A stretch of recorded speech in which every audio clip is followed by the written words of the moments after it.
Bonjour et bienvenue à votre bulletin de nouvelles du 7 mai 2025. En manchette aujourd'hui, en deuxième partie, on vous parlera du dépôt des états financiers pour la municipalité de Lanoraie et en première partie, on fait une mise à jour des derniers événements qui ont eu lieu dans la région.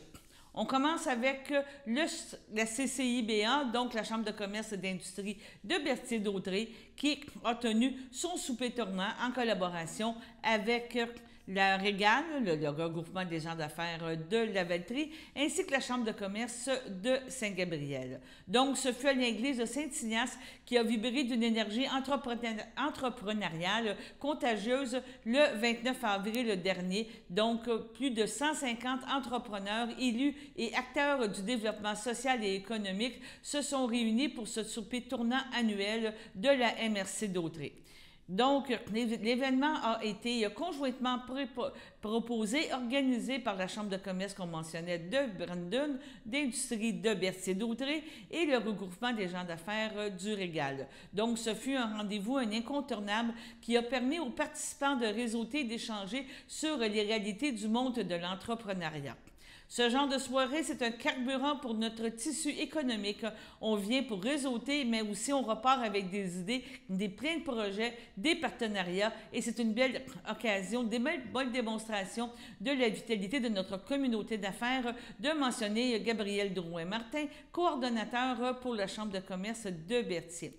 Au terme de cette soirée, tant sur le plan de l'organisation que l'ambiance et dynamique qui y régnait, les participants ont salué la qualité des échanges et l'opportunité de rencontrer de futurs partenaires d'affaires dans un cadre aussi inspirant que rassembleur. Donc, ce fut un succès, comme l'importance, ce fut un succès donc de renforcer les liens et entre les différents acteurs de la MRC Dautrey et stimuler le développement économique de la région. Donc, vraiment, une belle soirée. On félicite les trois organismes dévoués au développement entrepreneurial de la région. On parle encore d'entrepreneurial et les deux prix ont été remportés par Dautrey lors de la finale régionale du défi Oser entreprendre, encore là le 29 avril dernier. La finale régionale du défi Oser entreprendre de la Naudière a eu lieu en mettant en lumière les talents entrepreneuriaux de la région. Deux projets initiés par la municipalité régionale de Comté dans la MRC Dautrey ont remporté un prix lors de cet événement. Outissiplou Art Café, situé à Saint-Gabriel, a été récompensé dans le volet création d'entreprises catégorie économie sociale lors du CALA, et le café artistique a reçu justement été salué pour son engagement envers l'économie sociale et son apport culturel de la région. Depuis Jardinon à l'école du Sablé du Centre des services scolaires d'Essamar s'est distingué dans le volet scolaire catégorie primaire, premier cycle, premier et deuxième année. Maintenant, M. Jocelyn de Grandpré a mentionné pour le développement économique d'Autrey, il est fort agréable d'accompagner ces initiatives audacieuses et innovatrices qui incarnent parfaitement les valeurs sociales à travers nos projets. Nous invitons la communauté à aller visiter et prendre connaissance des raisons qui ont fait justement de rapporter ce Grand Prix, de souligner aussi Mme Cathy Dénommé, directrice de DEA, par voie de communiqué. M. de Grandpré, lui, qui est le directeur général de la SADC d'Autrey-Joliette, a exprimé sa joie et son admiration. Voir des jeunes entrepreneurs de notre relève récompensés est une grande fierté. Leur créativité, leur audace, leur engagement reflètent parfaitement l'esprit qui anime notre territoire. À ces lauréats, poursuivez vos rêves, nous sommes derrière vous et nous applaudissons chaleureusement.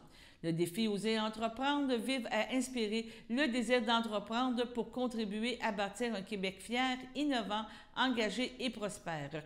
Le volet concerne les étudiants et l'autre les gens d'affaires et le processus de création d'entreprise. Donc, félicitations à tous les gagnants.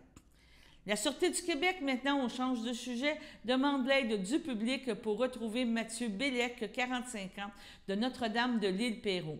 Il a été vu pour la dernière fois le 30 avril dernier dans le secteur de la rue Gabriel-Leroy à Notre-Dame de l'Île-Perrot.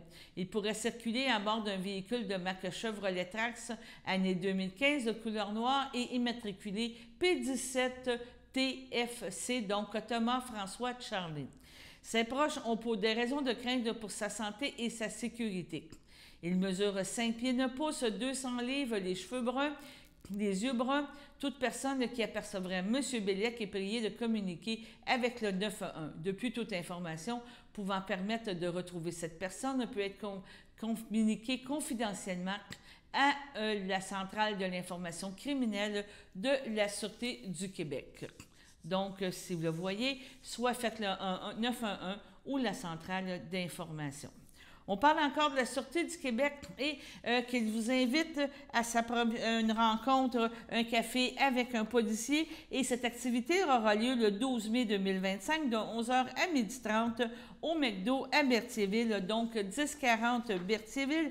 Prendre avec un café avec un policier, c'est entretenir des liens entre la communauté et le service de police de la Sûreté du Québec et qui sait peut-être découvrir des nouvelles passions de la part de nos policiers et pouvoir permettre d'avoir des meilleurs liens. Sur ce, allons à la première pause. Votre station de télévision de Berthierville vous invite cordialement à son bingo hebdomadaire télédiffusé tous les samedis matins dès 9h30. Depuis longtemps, les fans de CTRB se divisent le joyeux montant de 600 $ chaque semaine à cette joute de bingo. N'oublions pas non plus le super bingo mensuel d'une cagnotte de 2000 $ que vous pourriez vous partager chaque premier samedi du mois.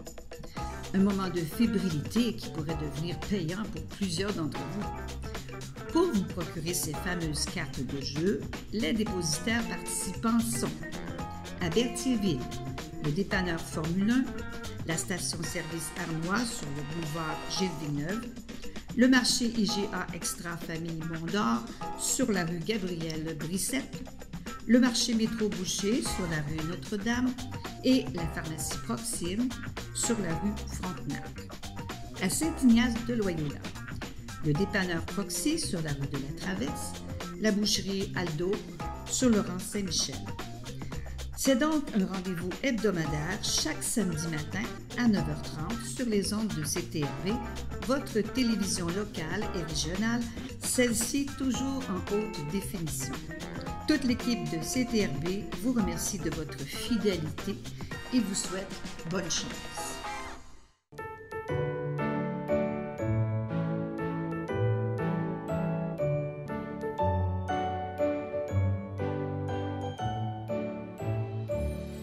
Pour aujourd'hui, le 7 mai, la FADOC de l'île du Pas désire souhaiter bon anniversaire à Daniel Bonin. C'est votre anniversaire aujourd'hui, profitez-en pour fêter avec votre famille et vos amis. En deuxième partie, nous vous présentons l'extrait de M. Paul Michaud, qui est l'auditeur pour la municipalité de Lanoraie, qui dépose ses états financiers, donc pour l'année 2024. Écoutons M. Michaud nous faire la nomenclature de ces états financiers qui, soit dit en passant, sont en très bonne santé financière. La municipalité de Lanoraie est en très bonne santé financière. Écoutons M. Michaud. Ça m'impressionne d'ailleurs. M. Michaud, bienvenue. Alors, on vous cède la parole. D'accord. Alors, vous informer, quand je présente les états financiers, c'est un rapport de l'auditeur externe. Donc, nous, on vient faire l'audition des livres de la municipalité pour établir quels ont été les revenus et les dépenses de la municipalité ainsi que la situation financière. La première partie de mon rapport, c'est de lire l'opinion que nous, on a émise en tant qu'auditeur pour la municipalité au niveau de ses finances. Donc, aux membres du conseil de la municipalité de Lanoraie, nous avons effectué l'audit des états financiers de la municipalité de Lanoraie, qui comprennent l'état de la situation financière au 31 décembre 2024, les états de résultats de la variation des actifs financiers nets, des flux de trésorerie pour l'exercice terminé à cette date, ainsi que les notes complémentaires, y compris le résumé des principales méthodes comptables. À notre avis, les états financiers ci-joints donnent, dans tous leurs aspects significatifs, une image fidèle de la situation financière de la municipalité de Lanoraie au 31 décembre 2024, ainsi que des résultats de ses activités et de la variation de ses actifs financiers nets et de ses flux de trésorerie pour l'exercice terminé à cette date, conformément aux normes comptables canadiennes pour le secteur public. Alors ça, c'est la partie pour l'opinion. Je vais continuer maintenant avec la section des chiffres. Et puis, on donne une copie. Je vais votre copie à vous. Donc maintenant, les résultats de l'exercice financier 2024 pour la municipalité. Il y a 3 colonnes pour ceux qui ont les copies d'état financier. Je vais m'en tenir à la réalisation 2024, qui est la colonne du centre. Les revenus de fonctionnement ont totalisé 9 263 461. Également, on a obtenu des revenus d'investissement pour 988 660. Pour totaliser des revenus totaux de 10 252 121 pour l'année 2024, auxquels maintenant on impute les charges, donc les différents services de la municipalité. On va voir, il y a du détail un petit peu plus loin dans les pages subséquentes, pour un montant de 9 260 338. On obtient donc un excédent lié aux activités de 991 783, mais dans cet excédent-là, on avait 988 000 qui étaient prévus pour les investissements, donc on l'ampute également de notre 991 000 pour nous laisser un excédent de fonctionnement de l'exercice de 3 123. Donc, on finit à peu près en équilibre budgétaire. Par la suite, on a des éléments de conciliation fiscale. Donc, au niveau des charges, il y a des choses qui sont imputées comme l'amortissement, qui n'est pas nécessairement un déboursé pour la municipalité, mais qui est une dépense qui représente 1 216 108. On a également le remboursement de la dette à long terme, donc la partie capitale qu'on rembourse sur la dette de la municipalité, qui représente 101 715. Et on a des affectations maintenant au niveau des activités d'investissement. Donc, dans le fonds général, on a utilisé pour 985 162 pour investir dans les infrastructures. Et on a également utilisé des excédents accumulés pour 1 066 290 qui étaient prévus dans l'appropriation de surplus de 2013 vers 2014 pour l'équilibre budgétaire. Donc, les autres éléments de conciliation, 17 271, ce qui fait un résultat net au niveau des éléments de conciliation de 1 212 792 positif, qui s'additionne avec votre surplus ou votre excédent de fonctionnement de 3 123 pour laisser un surplus de fonctionnement d'exercice de 1 215 915. Donc ça complète la partie des résultats pour l'exercice 2024. Par la suite, on a les soldes des actifs financiers et des passifs financiers à date du 31 décembre. Les actifs financiers comprennent des éléments qui sont monnayables à court terme. Donc, on parle de l'encaisse et des équivalents de trésorerie pour un montant de 489 241 et des débiteurs qui regroupent l'ensemble des comptes recevables de la municipalité, soit les taxes, les TPS, TVQ en date de fin d'exercice qu'on a à recevoir, les TEC, qui sont les subventions qu'on obtient du gouvernement pour les financements des travaux, et le RIR et les primos. En tout cas, il y en a pour 5 850 898. Dans ça aussi, il y a les taxes de mutation à recevoir. Donc, les actifs financiers totalisent un montant de 6 340 139. Les passifs financiers, eux, représentent les emprunts temporaires. Donc, la marge de crédit en date de fin d'exercice était à 570 000. Créditeurs et frais courus, les charges à payer, 1 460 002 $. Les revenus rapportés pour 376 701. Et nous avons également de la dette à long terme qui représente 5 795 915. Donc, les passifs financiers représentent un montant total de 8 202 618. Par rapport à nos actifs financiers de 6 340 139, on est donc déficitaire avec des passifs financiers de 1 862 479.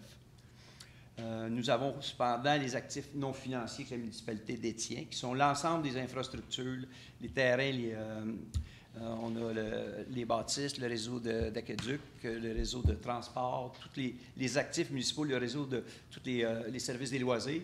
Il y a des immobilisations au total pour 30 197 622 au niveau de la municipalité. Il y a d'autres actifs qui représentent 209 572, c'est de l'inventaire, puis on a aussi le stock de terrain là, dans le parc industriel qui est inclus là-dedans. Donc, ça représente un montant de 30 407 194 au niveau des actifs non financiers, avec lesquels on vient éponger le déficit des passifs financiers de 1 862 000. On a donc des excédents accumulés dans la municipalité d'un montant total de 28 544 715. Le détail de ces excédents-là est à la page suivante. les surplus qu'on a d'accumulés dans la municipalité depuis son existence, dépendamment de qu'est-ce qu'on en a fait. Il y a des excédents de fonctionnement non affectés. Ça veut dire que ça, c'est des surplus que la municipalité détient pour utiliser selon différentes affectations à différents projets qu'elle peut rencontrer durant l'année dans son fonctionnement. Ce montant-là représente 2 468 912. On a par la suite des montants qui sont affectés, donc dans l'excédent de fonctionnement affecté. On a prévu utiliser 653 100 $ pour le budget de 2025. Donc, ça, c'est dans vos surplus affectés.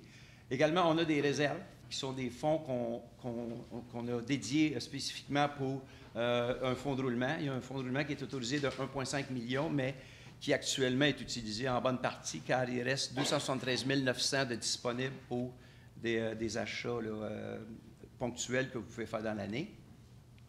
Et les autres montants qu'on a en surplus, ce sont des investissements, des financements des travaux, des investissements en cours. C'est les travaux qui sont débutés dans différents règlements que vous avez, comme le terrain de soccer, toutes ces choses-là. Ça représente des montants qui sont encourus en dépenses pour 2 713 818, pour lequel on n'a pas encore obtenu le financement permanent. Donc, ça va se réaliser dans l'année 2025. Et les montants qu'on a d'investis dans les immobilisations, ça, c'est l'équité. Autrement dit, on dit qu'on a 30 millions d'actifs immobilisés dans la municipalité. On a 5 millions de dettes, moins les subventions qu'on va obtenir aussi, parce que les montants subventionnés vous donnent de l'équité dans vos immobilisations. En fait, il nous reste je vous interromps, M. Michaud. Là, vous parlez des subventions que le gouvernement verse une fois par année, capital et intérêt. Exact. C'est bon. Exact. La municipalité de reçoit. On l'a vu dans les comptes recevables tantôt, qui représentaient 5 millions, là, sont inclus dans ces montants-là.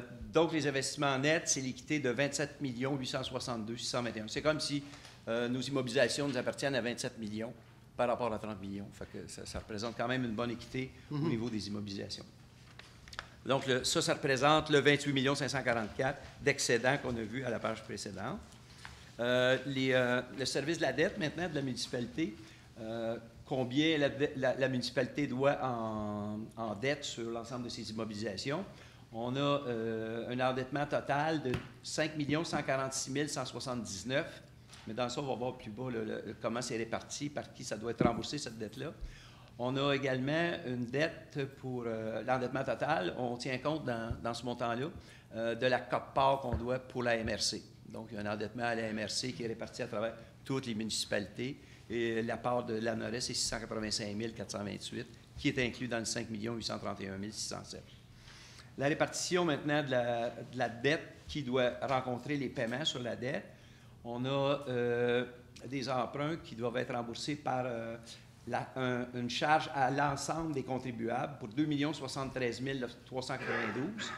On a maintenant des taxes sectorielles aussi pour une partie de la municipalité, une partie des contribuables pour 358 969.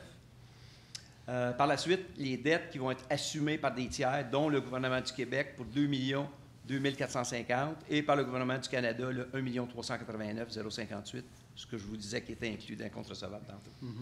Donc, la charge de dette qu'on a vue au bilan tantôt, 5 823 869. Le bas de la page, au niveau de sommaire des revenus, c'est la ventilation. Tantôt, je vous ai dit qu'on avait des revenus de fonctionnement de 9 263 000. Comment on les répartit? Bien, on a eu de la perception de taxes pour 6 584 157, des compensations tenant lieu de taxes pour 69 769, des revenus de transfert pour 548 742, des services rendus, 150, ça c'est les raccordements à l'aqueduc, d'égout, tous ces systèmes-là que vous fournissez aux citoyens, 156 295. L'imposition des droits, amendes et pénalités. Dans ça, on a 1 034 290. Juste attirer votre attention que dans l'imposition des droits, dans le 1 034 000, on a des revenus de taxes de mutation pour 937 000. 937 000, c'est ça. Exact. Fait que ça, c'est un bon montant pour vos revenus dans l'année 2024. Et dans autres, on a 870 208. Dans le montant de autres, c'est assez général comme terme. Je peux vous mentionner qu'il y a eu des revenus d'intérêt pour 158 000. Puis, vous avez vendu des terrains aussi dans le parc industriel pour 680 000. Donc, ça, c'est ce qui a été en surplus là, dans vos revenus de l'année. Ce qui totalise donc en revenus de fonctionnement, 9 263 461. Et les investissements, les revenus qu'on a en investissement pour réinvestir en immobilisation, il y en a qui proviennent de taxes pour 39 153. Les transferts de la MRC qui vous ont été accordés pour 735 058 et d'autres montants aussi provenant du Fonds des parcs et terrains de jeu de la MRC puis du Fonds des carrières pour un autre 214 449. Ça fait 988 660 qu'on a vu tantôt dans les revenus d'investissement et dans les dépenses d'investissement, pour le grand total de 10 252 121. La ventilation maintenant des dépenses que je vous ai mentionnées, on a parlé tantôt des charges que la municipalité avait à rencontrer avec les différents services que la municipalité offre. Au niveau de l'administration générale, les dépenses ont totalisé 1 409 846. On a par la suite la sécurité publique, donc le service de police, 947 021. Sécurité d'incendie, 709 950. Autres, 101 647. L'entretien du réseau routier pour 1 377 764. Pour le transport collectif, 90 664. Au niveau de l'entretien du réseau d'aqueduc et d'égouts, on a 468 729. L'accueil des ordures, 639 973. Santé et bien-être, 139 819. Santé et bien-être, 18 594. L'aménagement, urbanisme et zonage, 354 004 promotion et développement économique, 162 710 au niveau du service des loisirs et de la culture, 1 420 152 et les frais de financement, qui sont les intérêts et non pas le capital, on l'a vu tantôt dans les affectations, mais ici, c'est seulement les intérêts sur le service de la dette de 203 357, ce qui totalise des dépenses de 8 44 230, auxquelles on vient ajouter l'amortissement, donc la provision qu'on prévoit pour remplacer éventuellement des infrastructures. Il y en a pour un total de 1 216 108 pour obtenir le montant total des charges de 9 260 338. La ventilation de l'amortissement, je vais juste vous donner les gros titres ou les endroits où il y a plus d'amortissement. C'est au niveau de service d'incendie. Le 1 216 000, on en a 121 000 qui est au service des incendies. Au niveau du transport dans le réseau routier, 392 196. Et le plus gros montant, c'est vraiment dans l'aqueduc et l'égout pour 513 210. Un peu aussi au loisir pour 140 274. Donc, ça, c'est la répartition de l'amortissement en fonction de chacun des services de la municipalité. Et la dernière page, maintenant, c'est les revenus d'investissement, de quelle façon on les a utilisés durant l'exercice. On avait obtenu 988 660. On a quand même acquis des immobilisations pour 4 517 709. C'est sûr qu'il en manque au niveau des subventions. Mais ce sont à ce moment-là les travaux en cours qui restent à financer qu'on a en fin d'exercice. On avait quand même aussi des affectations qui avaient été faites durant l'exercice pour 985 162, qu'on a vu précédemment, qui est payé par le fonctionnement des activités de l'année. Et également les excédents accumulés qu'on a imputés. Avec le fonds de roulement, on a financé différents items pour 693 000. Donc, c'est ce qui nous donne le déficit par rapport au revenu d'investissement de 2 828 252. Alors, ça complète là, la lecture des états financiers sommaires. Ceux qui veulent plus de détails, ces états financiers-là sont plus détaillés sur un rapport qu'on envoie au ministère des Affaires municipales qui est à peu près d'une 60aine de pages, puis qui va être déposé sur le site web de la municipalité lorsqu'il sera accepté là, par les membres du conseil. Voici une plaque porte-clés des amputés de cœur. Quand vous utilisez une plaque porte-clés, vous protégez vos clés. Si vous les perdez, la personne qui les trouvera pourra appeler au numéro au dos de la plaque. Ou les déposer dans une boîte aux lettres. Puis, les amputés de guerre vous retourneront vos clés. Gratuitement! Commandez vos plaques porte-clés aujourd'hui à amputédeguerre.ca. Et améliorer la vie des personnes amputées comme moi. Merci.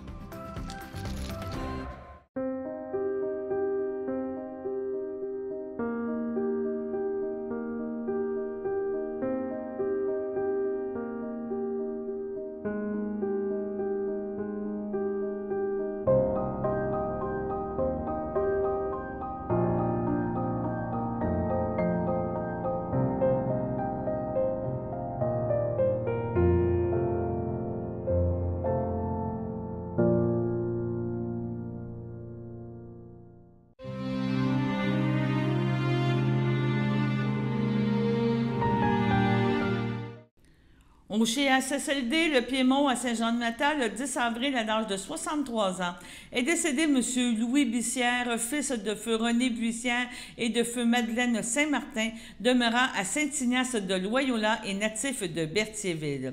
Il laisse dans le deuil 16 enfants, Laurie Bussière et son conjoint Georges Barrette, Simon Bussière et sa conjointe Frédéric Barrette-Perrault, ses petits-enfants Romane et Laurier Bussière, Vince et Donovan Barrette, ses frères Régent Bussière, Jocelyne Descamps, Sylvain Bussière, les enfants de Régent, Steven, Jason et Jeff Bussière, les enfants de Sylvain, Alison, Kelly et Danica Bussière, ses oncles, tantes, cousins, cousines, autres parents et amis. La famille vous accueillera le 10 mai dès 11h au complexe funéraire Efterio de Berthierville. Suivra une liturgie à la chapelle du complexe à compter de 14h30. Au CHDL de Saint-Charles-Borromée, le 27 mars, à l'âge de 84 ans, est décédé M. Jean-Guy Clément, époux de feu Monique Rondeau, demeurant à Saint-Ignace de Loyola. Lui a précédé son fils Hugo. Il laisse dans le deuil ses enfants, Jocelyn Aline Rondeau, Guylaine François Pamphili, Dominique Claudia Latour, ses petits-enfants, Jessica Guillaume Hens, Francis Alexa Gaudreau, Aglaé Hugo Boivin, Claudiane Jérémy Gauthier, Zachary et Abigail, ses arrière-petits-enfants, Jake, Emma, Havana, Alana et Ellie, sa sœur, ses belles-sœurs et son beau-frère, Louisette Clément, feu Daniel Marchand, Nicole Dubé, feu Robert Clément, Micheline Rondeau, feu Pierre Couture, Marcel Rondeau, feu Aline Généreux, plusieurs neveux, nièces, autres parents et amis. La famille vous accueillera le 17 mai dès 11h au complexe funéraire Efterio de Berthierville. Suivra un hommage au salon à compter de 14h. M. Clément sera inhumé au cimetière de Saint-Ignace de Loyola à une date ultérieure. Sur ce, passons à la météo.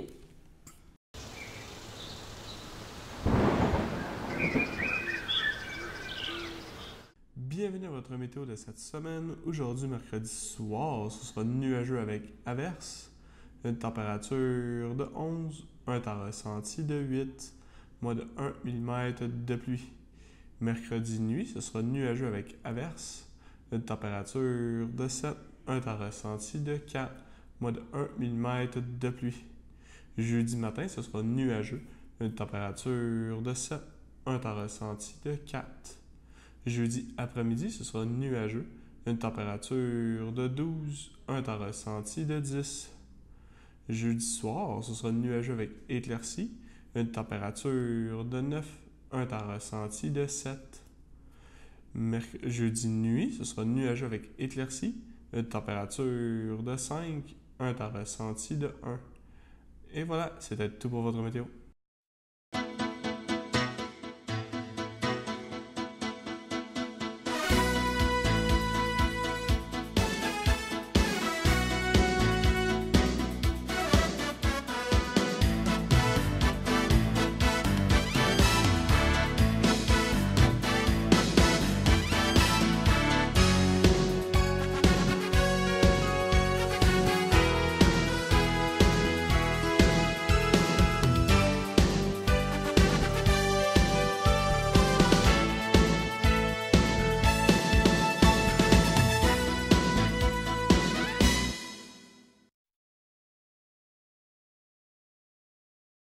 Salut tout le monde, ici Daniel Grenier pour vous parler des télévisions communautaires autonomes.